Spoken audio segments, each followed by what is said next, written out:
Aunty காம்படிஷன்ல win பண்ணி அந்த கப்போட நான் என் மம்மி முன்னாடி போய் மல்லி ஆண்டி தான் எனக்கு டான்ஸ் சொல்லி கொடுத்தாங்கன்னு சொல்லுவேன். அப்ப என் மம்மி சந்தோஷப்படுவாங்க. ப்ளீஸ் ஆண்டி, உங்க மேல இருக்க கோவம் கூட சரியாயிடும். அப்புறம் நாங்க 2 பேரும் ஃப்ரெண்ட்ஸா இருக்க மாதிரி நீங்க 2 பேரும் க்ளோஸ் ஃப்ரெண்ட்ஸ் ஆயிடுவீங்க. நீ சொல்றது கேட்க ரொம்ப சந்தோஷமா தான் இருக்கு. உன் மம்மிக்கு என் மேல இருக்கிற கோவம் சரியானா அது எவ்வளவு நல்லா இருக்கும்னு எனக்கும் தெரியும். ஆனாலும் எனக்கு உன் மம்மிக்கு தெரியாம பண்றோன்னு கொஞ்சம் கஷ்டமா இருக்கு ஐஷு. ப்ளீஸ் ஆண்டி, காம்படிஷன்ல வின் பண்ணி கப்போட போய் நின்னா என் மம்மிக்கு ரொம்ப ஹாப்பி ஆயிடும். அப்ப அவங்க சந்தோஷம் தான் படுவாங்க. அது வரைக்கும் கொஞ்சம் சொல்லி கொடுங்களேன்.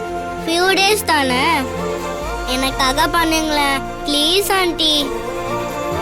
மல்லிமா, நம்ம போய் சொல்லல, கொஞ்சம் லேட்டா உண்மையை சொல்றோம், அவ்வளவுதான்.